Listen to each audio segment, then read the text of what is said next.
All right, we are live. Hey guys, happy Monday. Today is Monday, June 18th, right? June 18th, 2018. So I'm here with my friend, Vishkaee Eskamani. Did I do it? You did it. All right. We were having trouble with pronunciations this morning. And we are running just a few minutes behind, but that's my fault. We had a couple of technical issues I was trying to deal with here.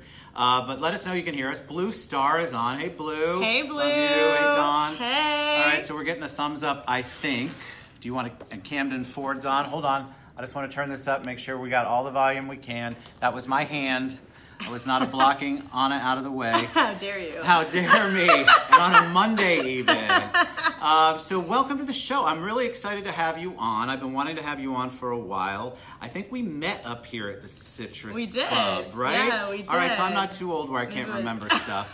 Who introduced us? Do you remember? I think it was the First and Gold Gala, I think. But I'm yes, not sure. Oh, it was First and Gold. Yeah, that's exactly but I'm not right. sure who. That was a great event. I can't either, but I was like, I like her. And then I think I realized you were running for office, or maybe they brought you over and said, you've got to meet her, Ted. She's running for office. Anyway, welcome. Enough of me talking. Welcome to the show.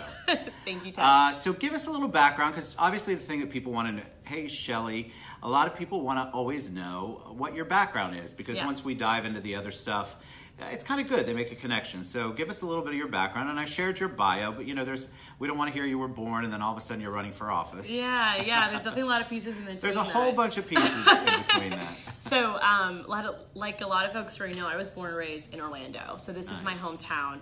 I'm as local as it gets. My parents were actually immigrants from Iran, so they met each other in Florida. Wow. Yeah, two different parts of Iran. They met each other, decided to make Central Florida their home, and I went to Orange County Public Schools, K through 12. Where'd you go? Where'd you graduate? East side of town. University High School. I graduated Colonial. Colonial, we're rivals. I know. Colonial was not, university was not around when I graduated. Oh, man. Yeah, because we were built in 1990. We were the relief school. Oh, my God, for Colonial. I was way after that. Way before that. That's awesome. Well, we stole the boot from you guys. Oh, yeah, I'm sure we did stuff, too. We've been around since, like, the 60s. I didn't graduate then, so don't think I did. Well, anyway, so go Cougars, University High School. I actually did technical theater when I was there, so I'm a high school thespian too. Nice. And theater. Did that help prepare you for running for public office? Actually, a lot of the skills I learned as a techie, which is really focused on like management, leadership, making others look good, managing crisis, are absolutely skills that help on the campaign trail. But theater was my safe place because before that, when I was 13 years old, I actually lost my mom to cancer. Oh, I'm sorry. Yeah, I did not know so that. The loss of my mom is what grounds me every day in what I do. Like the moment I lost my mom was the moment I decided to honor her life through the act of empowering others. So everything I do is in her legacy. How do you get that at 13? I mean, first of all, that age. You're just coming into becoming a young woman, a young adult. I hadn't even started like menstruation yet. I hadn't been on my first date yet. Like I was still navigating all those pieces of growing up. And our mom was asked to diagnose with cancer when we were in 5th grade. So it was a 3-4 year battle that she fought really hard.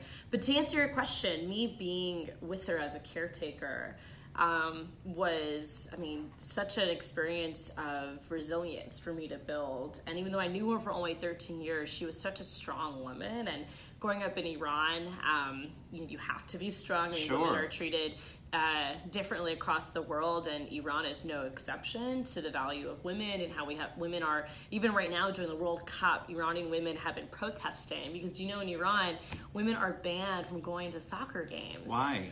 And from the Iranian government, they say that it's too foul and women can't be in that environment with men swearing. And so literally in Iran, women cannot go to soccer games. We have some amazing freedoms here, people. Well, to that point, the Iranian women went to the World Cup game to watch Iran versus Morocco, and they were holding banners that said, ban women from being not allowed to go. It was pretty powerful. So it's in our blood, to be fighters. And my mom she had that, and she obviously, at a very young age, if you were experiencing this from 5th grade on, you must have seen at a very early age her determination, absolutely. And so that's so fascinating to me, because I think people, if you really go back, it usually is around that time. Most people say, I had my epiphany, my why became apparent to me.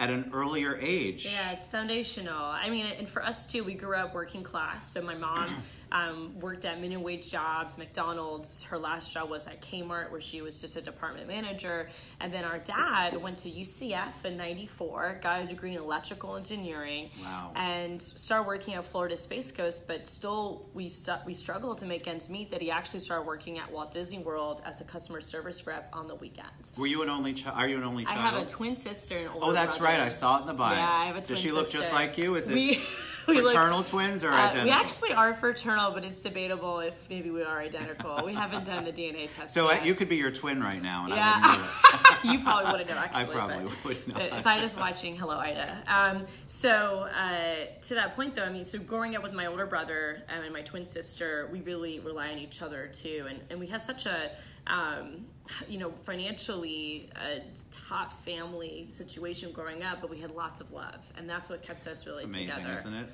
And Yeah. even with the loss, you all found a way to keep together. Absolutely. And did your parents have other family here from Iran? Not really. Most of my family is actually still in Iran. Wow. We have some family live in the States, but my mom and all of her sisters, she has 3 sisters and a younger brother. Her brother lives in the Tampa area, but her 3 sisters are all in Iran. She never got to see them when she passed away. Wow. Because just the politics of going, Is traveling. it more difficult to travel now? I want to pull something up because these people are asking questions, and I'm see missing questions. So it's a really great. You bring up a great question yourself. I mean, traveling to Iran and back to Iran can be a challenge, and it's even more hostile today. Just with the political climate. My mom would talk all the time about how politics kept her away from ever seeing her sisters. So I grew up with that notion that politics can be really an evil tool, and it keeps. And so, families how do you separated. go from you're inspired, you get your epiphany, you get the trajectory changes. Yeah. And then you really do push through and become super involved. So what happened? You graduate university, high school. So I go to University High School. My parents really wanted my sister and I to go to UCF, and our brother too. I mean, because we struggled financially, my mom's whole vision was, we live in Orlando, we're next to a really great school. You don't have to go abroad. You can stay, not pay rent, and just focus on education, right? So, I'm telling you, my first day at UCF, my dad told me to focus on physics, biology, and chemistry, Wow. which is like a hurts my head. very Iranian thing to do. And I was like, at a point where in my senior year at University High School, I had an incredible AP government teacher. And I say that because I actually was politically engaged even before I lost my mom. At 10 years old, I collected my first petition. And What was your first petition It was for? to keep one of my best friends, Julianette Vega, from being moved to a different lunch period. It's like a very... Now, where does that come from? What did your parents say? They must have known about it. Well, I mean, I had access to, because my dad was an engineer, we had this like really old like Amber 486 computer that could print. So I just printed out my own petitions. I knew how to use Microsoft Office. I love it. Had my classmates sign, and I put it in an envelope and presented it to the principal. What's funny is I actually forgot to put my name on it. And so... Oh, no way. But she Anonymous. still knew it was She me. knew it was you. And so I didn't win that campaign, but I never stopped organizing. And like I said, my mom passed away in 2004, so that was the Carrie Edwards campaign, which I wasn't engaged with. I wasn't following it because I was managing this trauma of losing my mom. But 4 years later, it's 2008. I have this incredible AP government teacher who doesn't have to talk about women's issues or immigrant issues, but he does. Like, he brings it to the classroom, and it really inspired me to kind of, again, see how personal the political is. And that, coupled with the election of President Barack Obama and the fact that I would be voting for the first time, is really solidified my future. And I knew going into UCF that I would at least minor in political science. And so I actually had a major in environmental studies because I care deeply about the environment. I'm vegetarian. I support sustainability efforts. And I realized while volunteering at the UCF Arboretum that I loved being in the field, but I didn't want to be in like the field. Like, I didn't want to be like You didn't want to be out in the heat? in the swamps of Yeah. No. swamps of UCF with like water up to my thighs, thinking about leeches. I was like, I can't do this. So I actually switched to a political science major and picked up women's studies as a minor, and it became one of my other degrees. So I have 2 bachelor degrees, and I continued my work in advocacy, and eventually I went back to grad school, have 2 masters, now I'm getting my doctorate as well. You're getting what is your doctorate in? It's in public affairs. Of course. Yeah. At UCF? At UCF. Yeah, okay. Our program's actually moving downtown, so we're awesome. Part of the downtown. And what's the long range goal as far as education goes? I know you're an adjunct professor. Yeah, I haven't taught recently because the campaign has taken so much of my time. So I love teaching, though. I've actually done a lot of volunteer teaching at a private school in Buffalo called Orange County Academy. And I've taught civics out there for a few years, but once the campaign started, I've been like pushed in a different direction. But I've taught interwomen studies at UCF online, and I absolutely love it. And I think for me, the doctorate, it helps me be a better advocate because I can see the evidence-based work behind policy problems. And I do think that we're not going to solve any of the world's problems unless we do so from a collective lens, and that means having everyone at the table, including academics. So how did you go? So you've been passionate about it, but a lot of people are passionate about politics, policy change, world change, global change, but they don't take the next step of running for office. Yeah. So what was the thought process there, and why the particular office that you're running for? Why did you choose It's a great question. So, a big part of my story is also Planned Parenthood.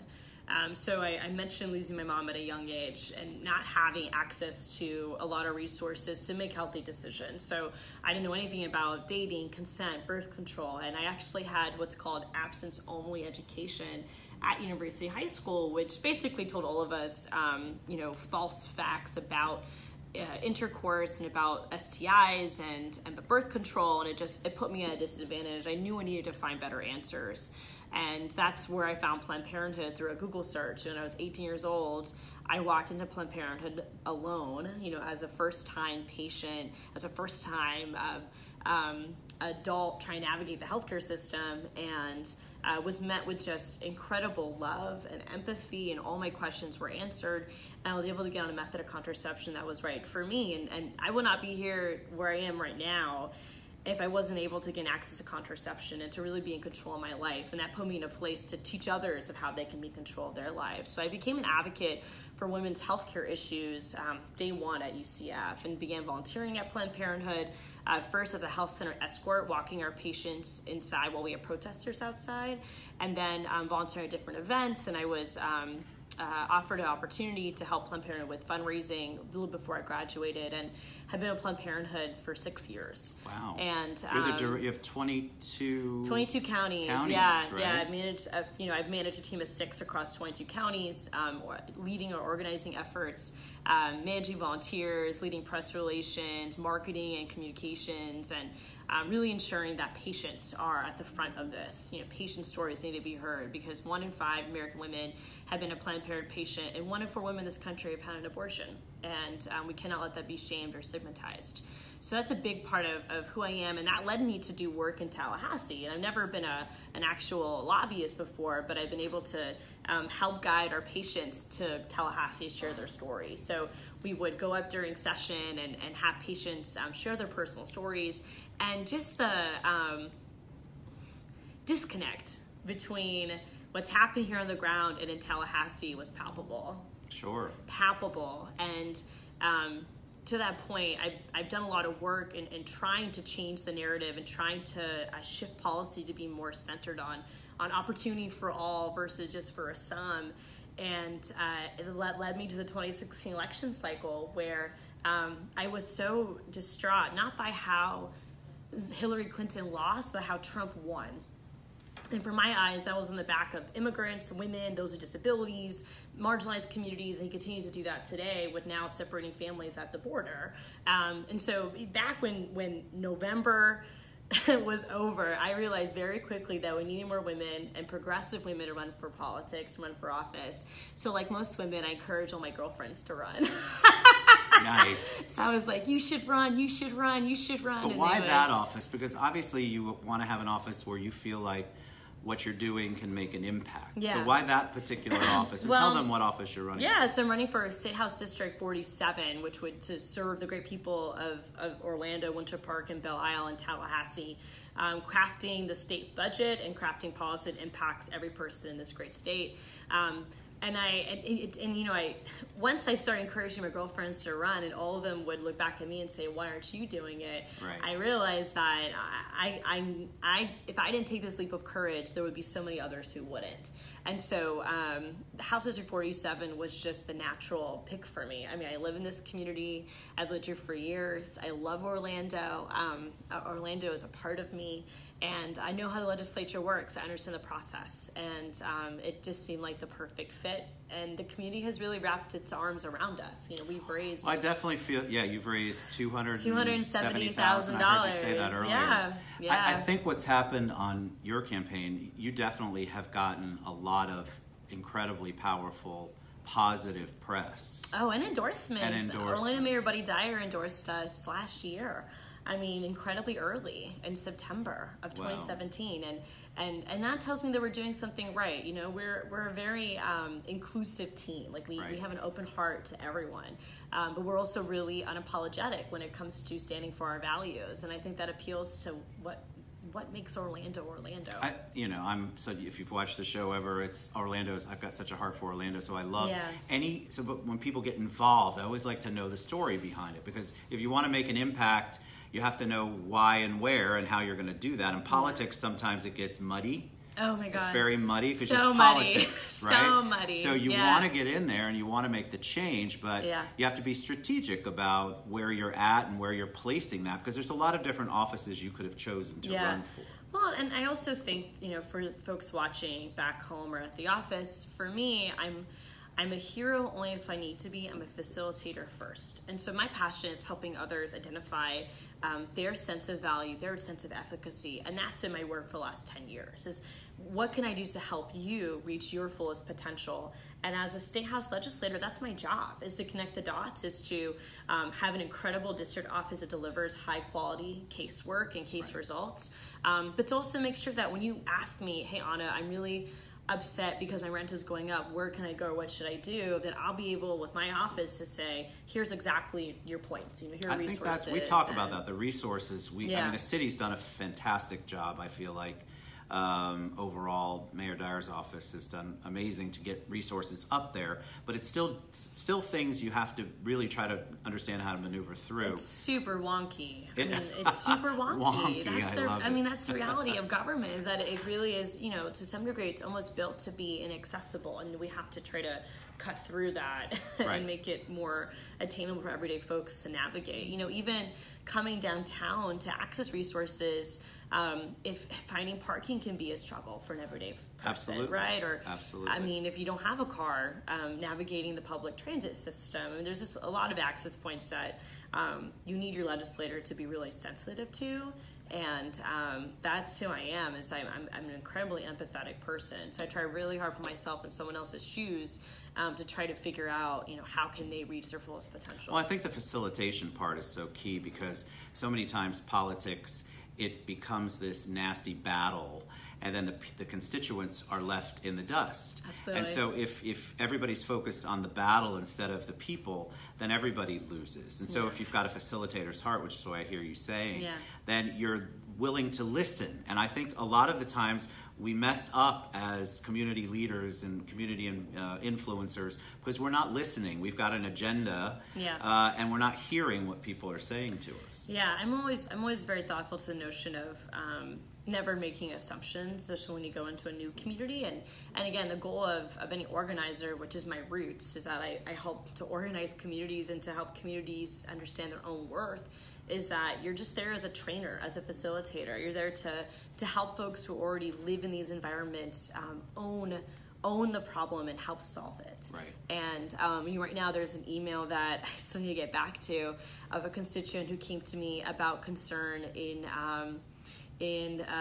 the Mills district around leaking sewage, and trying to figure out who are the point of contacts, what can we do to try to solve this problem. And I feel so blessed that people trust me, with their problems, and they trust me with their stories as the keeper of those stories, to also help facilitate real and meaningful change. Well, and that's the thing. I think people in general, the way people's perception is that there's not a trust of elected officials. Yeah. And so there's a lot of proof that has to go on, and then people feel forgotten once their person's been elected. And I've been there too. I mean, I think we all have. All have, and I've been working across 22 counties. I can't tell you how many legislative offices I've been to where they're not there, their staff isn't there, there's no note on the door.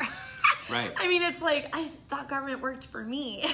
And I hear it all the time. I don't get a returned phone call. I can't get a returned email. Yes. Or I get a returned canned email. Yeah. And then it takes an act of God, or I don't know what sometimes to get protest some people or protest litigation. or litigation. I mean, that's the reality, is that in today's world, when you're trying to hold a politician accountable, those are your options. And it shouldn't be that way. It really shouldn't. And I feel like we've got, like, for example, in the city, in your district, it's not a district. Is it? Is it called a district? House okay, district. good. All right, House District. I did it right.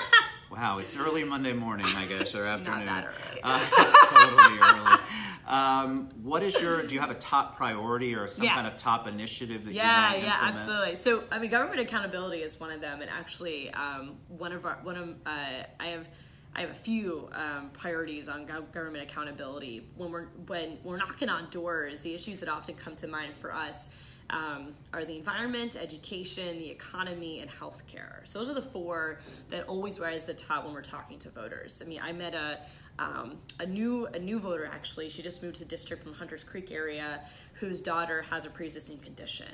And healthcare is very big for her. Her daughter has had multiple brain surgeries. Wow. She has one coming up soon.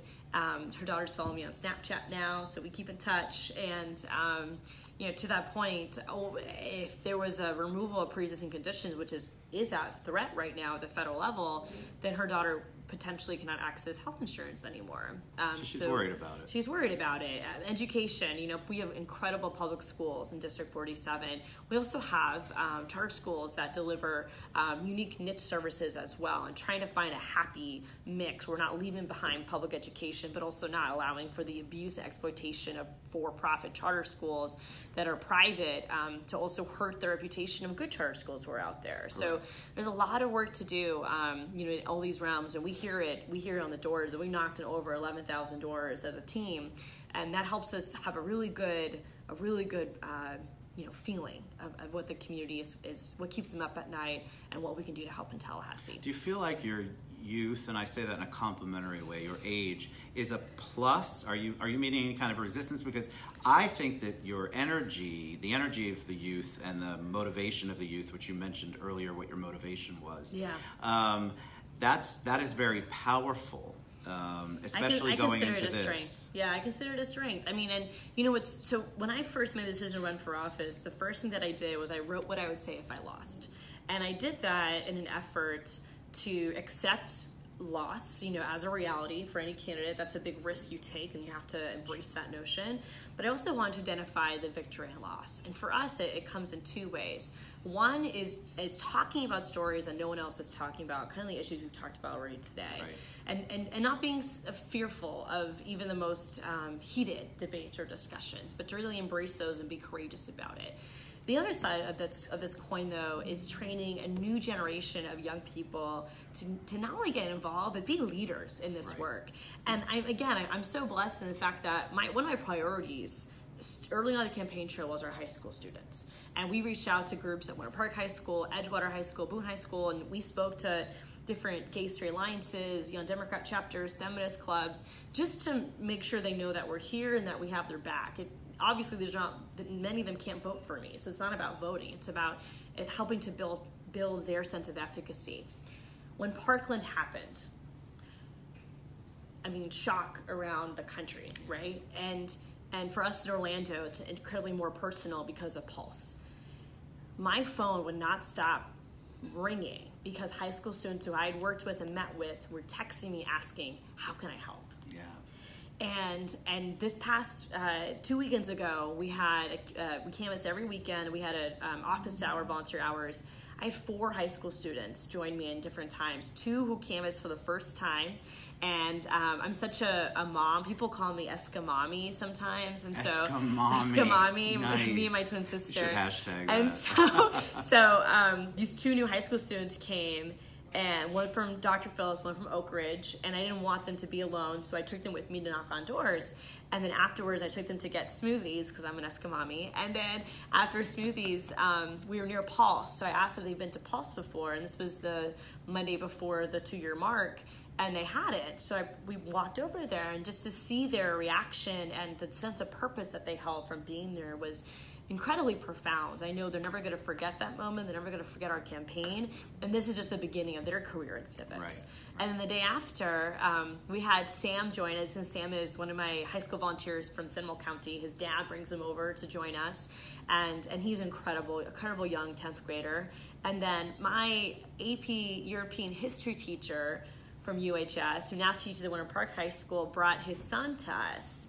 Nice. And his son is in 10th grade. And it was incredible. And Christian, we had a rally that night, and so I asked him if he wanted to stay for the rally, and he did. And he was actually featured on one of the photos that USA Today took, and he was holding a picture of one of the victims from Parkland. And I just think that is so incredibly profound to see this next generation. And my job is to make sure that these young people can make it, that these young people are not going to be hurt in their schools or in their clubs or in their churches or in their neighborhoods or in their movie theaters, that they're going to be able to live life to its fullest and feel safe the entire time. Do you think the youth, the younger, and it was millennial, now it's something else, and I'm not really a big label person, but that age group, your age group, Generation Z. Do you believe that they're going to come out and start really voting in the elections? Because isn't that the biggest challenge, is that people are super involved, but when it comes to the actual vote, getting out and voting seems to be a challenge. So I'm a firm believer that the arc does not bend towards justice on its own. It only bends because we are actively bending it.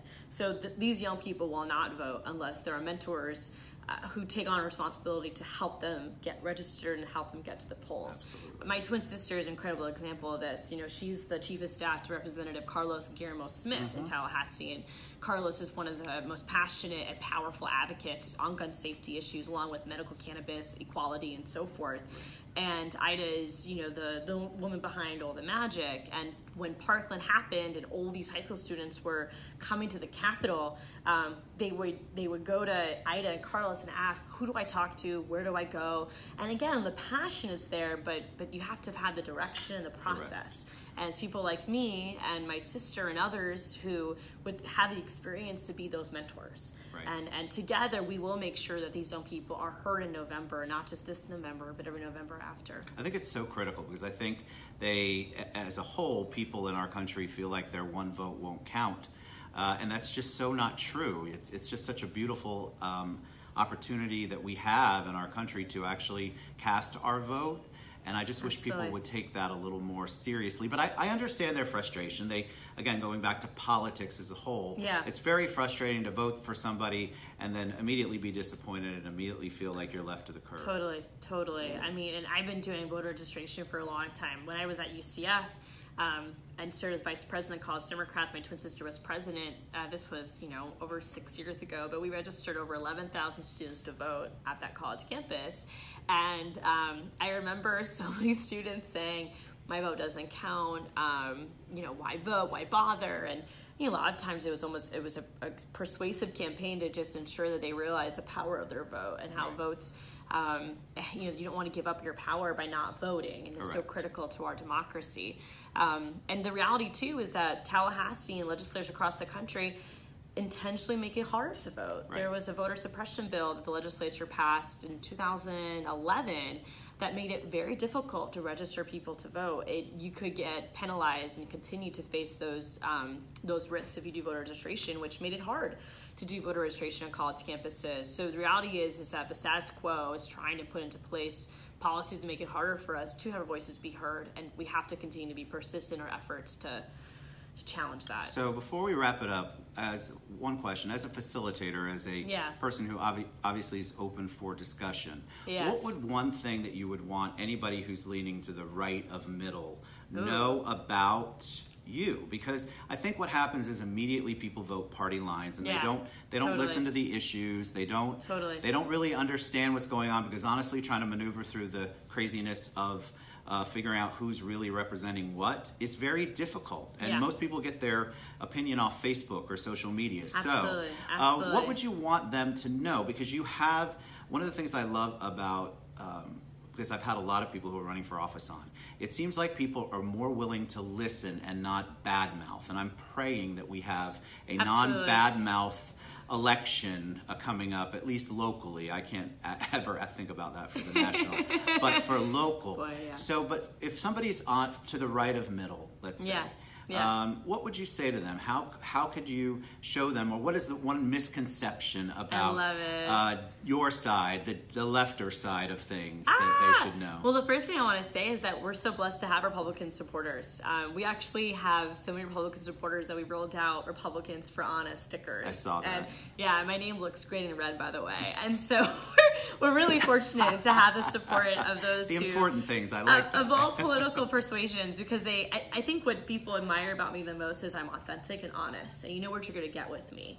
And I do have empathy, and with empathy comes listening. And I've had people be incredibly demeaning towards me, especially on social media platforms, and I never respond back in that way, because it's not my nature to do so. So my door, my heart is always open to people of all backgrounds and all political persuasions. And I think what our more conservative voters will find is that you have someone who cares deeply about government accountability and ethics and finance, where I'm not going to waste a penny, and we're going to actually dig deeper and to find where money is being wasted and stop it. And I think that's something that we're going to be able to find common ground with. Wonderful. All right, so we're going to share all of Anna's contact information, social media, everything we can any way you could possibly want to reach Anna when we share the video later. Any parting words of wisdom, anything you want to share with them before we head out? Yeah, well, first of all, thank you for the opportunity. You're a blessing. I love this. This was awesome. I love having an open discussion. Always. I think I just want to remind folks that,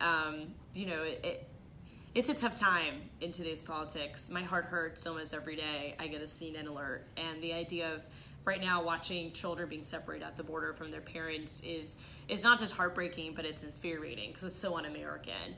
And I want to remind folks that change does not happen overnight. Change does not happen with a burst of energy or enthusiasm. It happens with a consistent persistence for something greater than ourselves. And so if you want to see change happen, if you don't want to see these policies be into play, just realize that it takes time and effort to ensure that we can build a more peaceful and just world for all. And so don't give up. And if you're just getting started, continue onward. We need to have each other, and it is our duty to support one another in this work. And I certainly can't wait to be that voice for you in Tallahassee. I love it. All right, there are lots of comments. I've missed it. Hey, Tony. Hey, guys. Thanks for the comments on the red jacket. Appreciate that. Both of us will answer your comments and say hi back. And Anna and I, she'll have to go to my Facebook page to do that, but we'll figure it out. You're awesome. That was such a great show. You did a fantastic job. Thank you so much.